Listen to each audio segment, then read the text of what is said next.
You don't forget your dreams because they're meaningless. You forget them because something interferes. And it happens every night. You wake up knowing something happened, but it slips. A feeling lingers, maybe an image. Then nothing. Like pulling on a thread that disappears the moment you touch it. That's not a flaw in your brain. It's not a gap in focus, it's a mechanism, a deliberate one. Dreams, in their simplest form, are what happen when the conscious mind is no longer in control. From a biological view, they're a function of memory consolidation, emotional processing, and subconscious sorting. Your brain uses dream states, particularly REM sleep, to file what you've seen, felt, or ignored while awake. It's a maintenance process, that's the scientific explanation. But that's not the full picture. For thousands of years, spiritual traditions across continents have described dreams not as byproducts, but as access points, doors into other layers of reality. In many cultures, dreams are treated as real experiences, journeys where the soul leaves the physical body, receives insight, and sometimes returns changed. In this view, you don't imagine dreams, you visit them. So what's the truth? Both, maybe.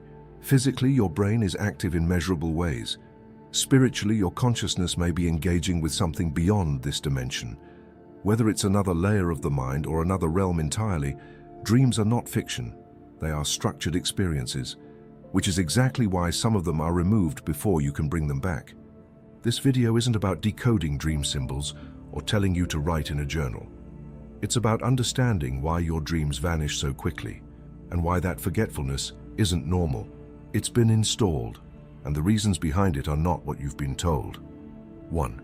You're being disconnected on purpose after sleep. When you wake up and can't remember what happened during the night, it's easy to assume it was just a deep sleep.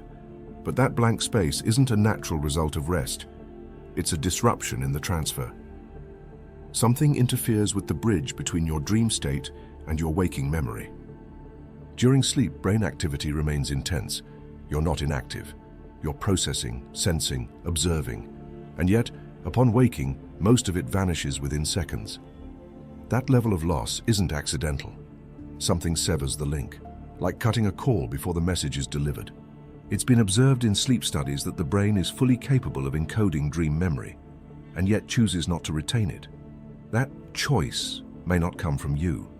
And once you start asking who or what's doing the cutting, the pattern begins to look less like forgetting and more like being disconnected.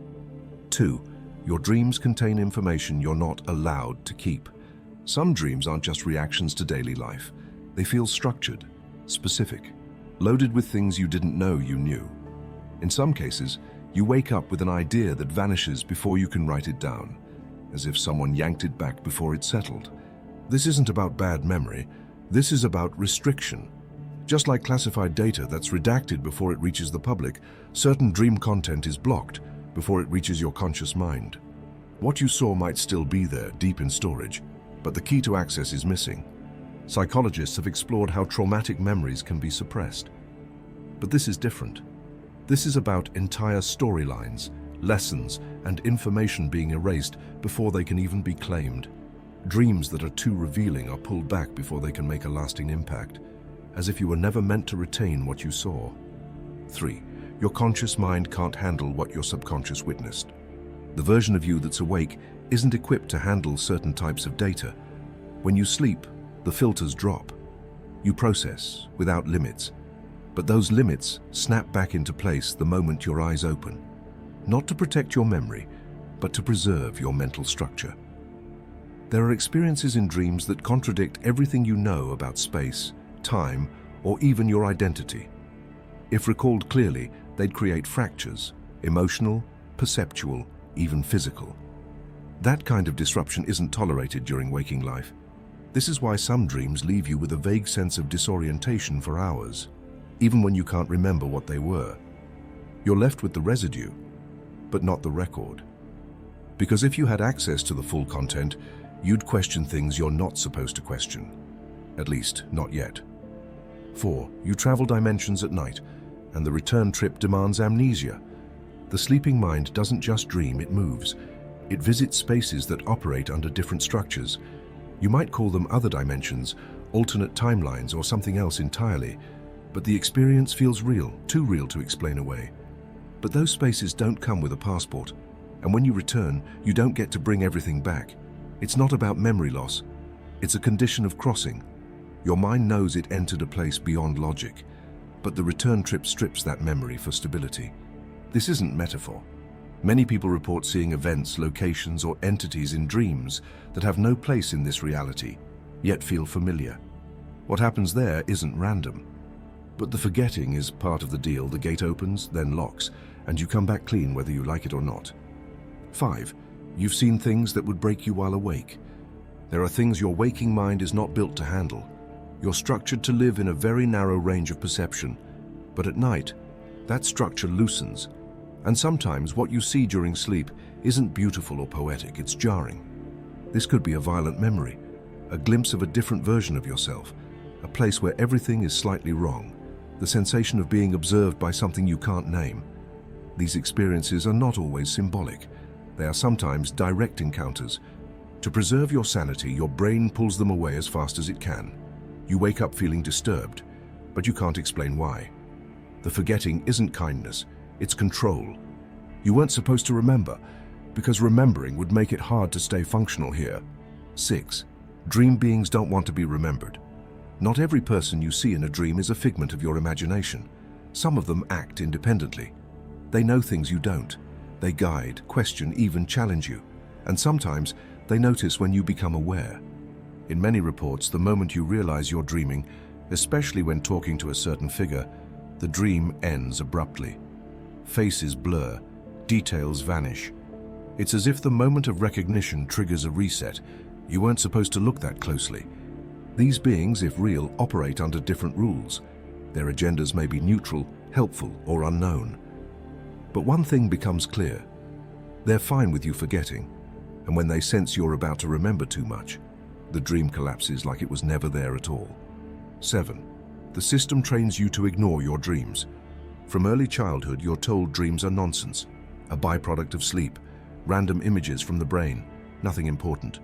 This idea is repeated in media, school, science, and eventually you believe it. But why discourage dream recall so consistently? Why treat something that consumes 1/3 of your life as irrelevant? That kind of dismissal isn't passive, it's reinforcement. And it begins early, when your brain is still learning what matters. The more you're trained to ignore your dreams, the less effort you put into remembering them. That apathy becomes habit. And soon, the most active part of your inner life becomes white noise, right where it's easiest to hide something important. 8. The more real the dream feels, the faster it's erased. Not all dreams are vague or disjointed. Some feel exact, like memories, with weight, sequence, and meaning. But these are the ones that vanish quickest, the ones you're certain you'll remember, until they're gone within seconds. You don't forget them because they weren't real. You forget because they felt too real. And that's a problem for a waking mind that's supposed to believe in only one version of reality. The stronger the imprint, the faster it's scrubbed. This isn't accidental. It's a kind of self-preservation. Your mind makes a choice: protect the structure or integrate something that might tear it apart. And most of the time, the structure wins, leaving you with just the echo of something you can't explain. 9. You're not meant to wake up with the full truth, yet. There are nights where something breaks through. A face you remember all day, a phrase you wake up repeating, a location you sketch even though you've never seen it. These are the leaks, the pieces that slipped through before the curtain dropped. They're not mistakes. They're allowed through in small doses, either because you're ready or because something wanted you to notice. And they feel different, not like guesses, like facts. The full picture isn't hidden from you forever, but the timing matters. And when the memory finally sticks, you know it wasn't just a dream, it was something else. Something your sleeping mind knew before your waking mind could catch up. If you have made it this far, let us know what you think in the comment section below. For more interesting topics, make sure you watch the recommended video that you see on the screen right now. Thanks for watching.